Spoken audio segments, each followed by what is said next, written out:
এক গ্রামে এক চিটিং লোক বসবাস করত। তো চিটিং লোকের কাজ তো চিটিং করা। তো ওই গ্রামের একটা বুড়িমার একটা আড়িয়া গরু ছিল। তো ওই আড়িয়া গরুটার ওপর ওই চিটিং লোকের নজর পড়ে গেল।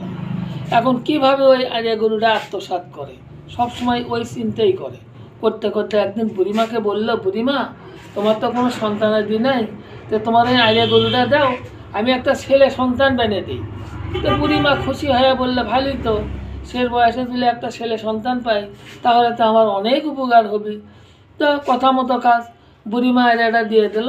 চিটিং লোক বাজারে নিয়ে যায়, আড়িয়াটা বিক্রি করলো।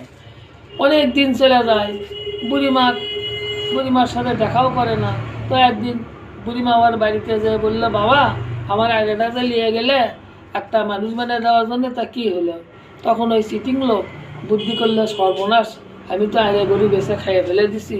তো বুড়িমাকে বললো যে, বুড়িমা, তোমার ওই আড়িয়াটা একটা ছেলে হচ্ছে, কিন্তু তার কপাল ফেটে গেছে। বলে, কে? ওই তার দারোগার চাকরি হচ্ছে।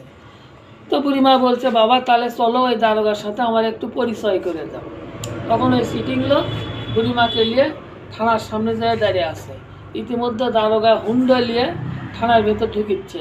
সিটিং লোক বলল, বুড়িমা, ওই যে দারোগা গেল, ওটাই তোমার ছেলে। তো বুড়িমা দৌড়ি করে যায়, দারোগার হাত ধরে কান্দাকাটি শুরু করে দিয়ে করছে, ও বাবা গো, তুমি আমার আড়িয়ে আসলে, মানুষ আছো বাবা, তুমি একটা বারের জন্য বাড়ির চলো। দারোগা সাহেব তো রাগিয়া ফায়ার। তারপরে বুড়িমার এই হাত ধরে টানাটানি দেখে রাগ করে ধাক্কা দিয়ে ফেলে দিয়ে এক লাত্তি দিয়ে থানার বারান্দা থেকে ফেলে দিল। তখন বুড়িমা কোমর সোজা করে দাঁড়িয়ে বলছে, বুঝছি বাবা, তুই তো আইডিয়া ছিল, মানুষ হসু ঠিকই, কিন্তু তোর আইডিয়া খোঁজায়নি।